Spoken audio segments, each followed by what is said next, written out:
बहुत समय पहले गढ़वाल की ऊंची पहाड़ियों के बीच बसे एक सुंदर गांव में तीलू का जन्म हुआ था।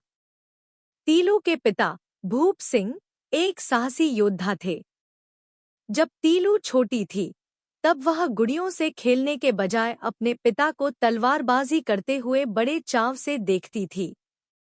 भूप सिंह ने अपनी बेटी की आंखों में छिपी चमक को पहचान लिया था और उसे बचपन से ही घुड़सवारी और शस्त्र चलाने का प्रशिक्षण देना शुरू कर दिया था। समय बीतता गया और तीलू एक निडर युवती बन गई। एक दिन उनके गांव में दुखद समाचार आया। कत्यूरी राजाओं ने उनके राज्य पर हमला कर दिया था और तीलू के दोनों बड़े भाई युद्ध के मैदान में वीरगति को प्राप्त हो गए थे।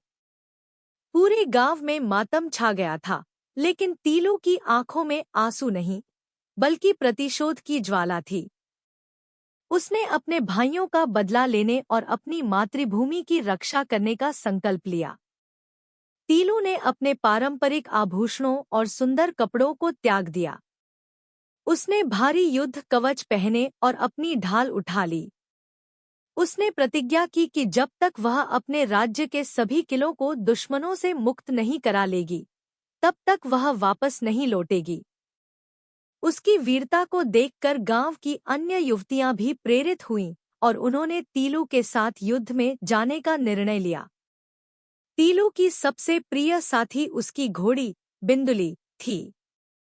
बिंदुली न केवल तेज दौड़ती थी, बल्कि वह तीलू के इशारों को बिना कहे ही समझ जाती थी। तीलू अपनी सेना के साथ दुर्गम रास्तों और गहरी खाइयों को पार करते हुए आगे बढ़ने लगी। हवा में उसकी वीरता की कहानियां गूंजने लगी थी और दुश्मनों के मन में डर बैठने लगा था। तीलू ने अपनी सहेली देवली के साथ मिलकर एक रणनीति बनाई। देवली भी युद्ध कौशल में माहिर थी।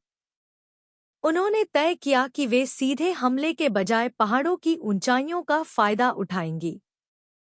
तीलू और देवली ने रात के अंधेरे में दुश्मन के शिविरों का मुआयना किया और उनकी कमजोरियों को समझा। उनकी योजना सटीक थी और उनका साहस अटूट था। युद्ध शुरू हो गया। तीलू और बिंदुली पहाड़ियों से बिजली की तरह नीचे उतरी।